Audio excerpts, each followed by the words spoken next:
একটি কথা এখানে এক ভাই বলেছেন, একজন ইউটিউবারের কথা বোধহয় কি ইলিয়াস। দেখেন, আমি বলি আমার জায়গা থেকে আমি সরকারের একজন প্রতিমন্ত্রী। আসসালামু আলাইকুম রহমতুল্লাহ। প্রিয় দর্শক, সাংবাদিক ইলিয়াস হোসেন ভাই নুরুল হক নূরের মুখোশ উন্মোচন করার পর থেকে দেখতে পাচ্ছি প্রতিমন্ত্রী নুরুল হক নূর তার কিন্তু মাথা ঠিক নাই। আজকে দেখলাম তিনি সংবাদ সম্মেলনে তিনি জামাতের বিরুদ্ধে ব্যাপক পরিমাণ বক্তব্য দিয়েছেন, মিথ্যাচার করেছেন, প্রোপাগান্ডা করেছেন এবং জামাতকে নিষিদ্ধের কথা বলেছেন। তো এর আগে যারা জামাতকে নিষিদ্ধের কথা বলেছিল তাদের কিন্তু পতন ঘটেছে। এটা ভিপি নুরুল হক নূরের মাথায় রাখায় কথাটা বলা উচিত ছিল। প্রিয় দর্শক, দেখেন, সাংবাদিক ইলিয়াসকে নিয়েও একটা মন্তব্য করেছে নুরুল হক নূর। সে সাংবাদিক ইলিয়াসকে এমনভাবে কথা বলেছে যে তার কোনো কথা গুরুত্ব দিচ্ছে না, অথচ সারা বাংলাদেশ কিন্তু নুরুল হক নূরের ভয়ঙ্কর চেহারাটা কিন্তু দেখে অবাক হয়ে গেছে। যে নুরুল হক নূরকে আমরা বিবি বানালাম, যে নুরুল হক নূরকে সাপোর্ট দিয়ে আজকে প্রতিমন্ত্রী পর্যন্ত সে হয়েছে, কোটি কোটি টাকার মালিক হয়েছে, সেই নুরুল হক নূর আজকে সে এত বড় সিন্ডিকেট ব্যবসায়ী, এতটা তার ভয়ঙ্কর রূপ ধারণ করেছে, এই সারা বাংলাদেশের মানুষ অবাক হয়ে গেছে সাংবাদিক ইলিয়াস ভাইয়ের সেই ডকুমেন্টারি ভিডিওটা দেখার পরে। তো নুরুল হক নূরকে নিয়ে সাংবাদিক ইলিয়াস ভাই রিসেন্টলি একটি পোস্ট করেছে, সেই পোস্টটি আমি আপনাদেরকে পড়ে শোনাবো। তার আগে চলেন নুরুল হক নূর সাংবাদিক ইলিয়াস ভাইয়ের এই ভিডিওটা করার পরে তার যে মন্তব্যটা চলেন একটু আমরা দেখে আসি। এখানে এক ভাই বলেছেন, একজন ইউটিউবারের কথা বোধহয় কি ইলিয়াস।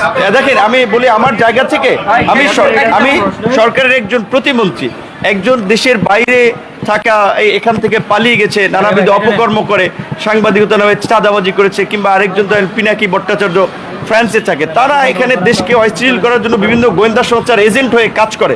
তো তাদের নিয়ে আমরা কথাবার্তা বলবো না, এই বিষয়ে এই সমস্ত অপপ্রচার চালিয়ে জনগণকে তারা বিভ্রান্ত করতে পারবে না। আর এটা আসলে কথা বলার মতো উপযুক্ত বিষয় না, এগুলো আমরা ইগনোর করি। দর্শক, আপনারা শুনলেন প্রতিমন্ত্রী নুরুল হক নূরের বক্তব্য। প্রতিমন্ত্রী নুরুল হক নূর এমন ভাব নিচ্ছেন যে মনে হচ্ছে তিনি সাংবাদিক ইলিয়াসকে চেনেনই না, পিনাকি তাকে চেনেনই না, বলতেছেন যে বাংলাদেশ থেকে পালিয়ে গেছে। চিন্তা করছেন, সাংবাদিক ইলিয়াসকে বলতেছে সে নাকি চাঁদাবাজি করছে এবং তারা নাকি ইউটিউবার। যে সাংবাদিক ইলিয়াসরা জনমত গঠন করে হাসিনার মতন দীর্ঘ 17 বছরের একটা ফ্যাসিবাদকে শুধু মিডিয়ার মাধ্যমে জনমত তৈরি করে পতন ঘটাতে সক্ষম হয়েছে, পতন করেছে সাংবাদিক ইলিয়াস ফেনাকিরা, সেই সাংবাদিক ইলিয়াসকে বলতেছে যে ইউটিউবার। তো দিন আপনাদেরও আসবে, অপেক্ষা করেন। প্রিয় দর্শক, এই বক্তব্য পরে দেখলাম যে সাংবাদিক ইলিয়াস ভাই তিনি একটি পোস্ট করেছেন এবং নুরুল হক নূরকে মানে আলটিমেটাম দিয়েছেন এবং তাকে সতর্ক করেছেন। কি বলেছেন দেখেন, আপনার স্ক্রিনে দেখেন। সাংবাদিক ইলিয়াস ভাই লিখছেন, বেশি চেতাস না, খালি এতটুকুই বললাম, কপালে আরও বিপদ ডাকতে না চাইলে বিকাশ খোরদের দিয়ে কল করা বন্ধ কর, তা না হলে গোলাম ময়লার মতো গন্ধ বানায় দিবানি। আপনারা জানেন যে প্রিয় দর্শক, গোলাম মওলা রনি সে আওয়ামী লীগ থেকে বিএমপিতে আইছিল, কিন্তু কোনো পদ পদবি পায় নাই এবং অনেক মিষ্টি মিষ্টি কথা বলে টক শোতে। সেই গোলাম মওলা রনিকে একদম খাইয়ে দিয়েছে কিন্তু সাংবাদিক ইলিয়াস। অতএব যে সাংবাদিক ইলিয়াস ফিনাকিরা হাসিনার মতন ফ্যাসিবাদকে খাইয়ে দিতে পারে, সেখানে এই নূরকে জন্মই দিয়েছে সাংবাদিক ইলিয়াস ফিনাকিরা, এই নূরকে জন্মই দিয়েছে জামাত শিবির। তো যারা জন্ম দিয়েছে তাদের খাইতে কি সময় লাগবে বলেন? তো এই জন্যই তিনি এই কথাগুলো বলেছেন।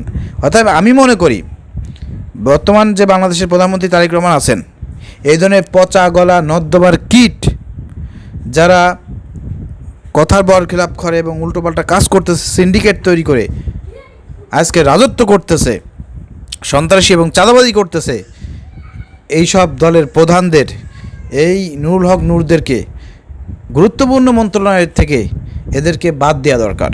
এতে সরকারের ভাবমূর্তি নষ্ট হবে এবং এই পিনাকি এবং ভট্টাচার্য এবং ইলিয়াসরা যদি খেপে, তাহলে কিন্তু এই সরকারকেও ফেলাই দিতে তাদের কিন্তু সময় লাগবে না।